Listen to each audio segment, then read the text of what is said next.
share Facebook, tweet, Pinterest, email. Lewis Hamilton says it's impossible to say how the F1 season will pan out, especially in a season where both Mercedes and Ferrari have at times appeared dominant while other times have been way off the pace. Hamilton will be in search of a record 6th British Grand Prix victory Sunday. He's currently tied with 5 along with Jim Clark and Alain Prost. Victorious in each of the past 4 visits to Silverstone, this is undoubtedly one of Hamilton's strongest events on the calendar. It's the same as every year really, but the British Grand Prix is the most special in the sense of all the races that we get to do. For me, said Hamilton in the Thursday press conference. It's a real privilege for me, and I was just watching some of the replays of last year, and if you look at the end when it shows you all of the positions, and obviously, to see the Union Jack up there is always a great feeling. The fans here are just incredible, and the weather here is the best it's ever been. We're England fighting for the World Cup, so it's just a great time I think for sport. While Mercedes may have been unable to match the speed of Ferrari or Red Bull at some races, the last weekend's Austrian Grand Prix was the first time that reliability has been a major issue for the team, but has the first double retirement for reliability reasons since the 1955 Italian Grand Prix had an effect on the team, or is it simply back to business as usual this week? Obviously, we know it was a difficult weekend, and of course we would have all wished that it wasn't the way it was, but what doesn't kill you only makes you stronger, and honestly the spirit within the team is stronger than it has ever been, continued Hamilton.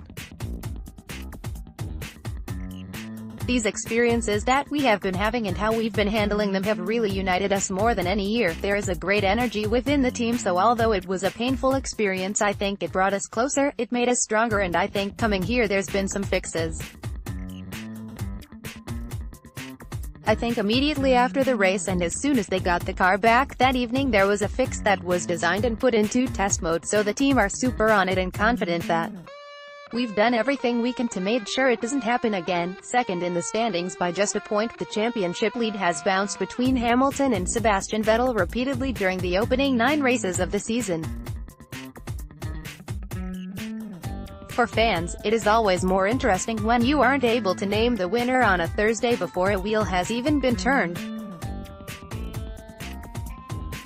But for those involved, it makes the mental fatigue that little bit heavier. I think it's impossible to say how the rest of the season is going to go, added the reigning champion. What I can say is, from the experiences like we had last weekend, the team are very, very reactive. We try to be proactive, but it's great to be able to be reactive as well, and we have been making a lot of improvements to the car as well. My feeling for the car, the understanding that just naturally grows for a driver throughout the year, and for a team you grow more aware of the tires and the strengths and weaknesses of the package you have. Everyone is going to shift and get a bit better, but ultimately we want to be improving faster than the others if possible, but it has been an up and down season. I can't really explain it. Part of it is tires, part of it is it's a much more competitive year than last year, that we're fighting with 2 teams, it's a lot closer, there's a lot more pressure on. It's how the sport should be in a sense, that you're squeezing more out of the cars and out of the drivers as well, so I think it's not a bad thing.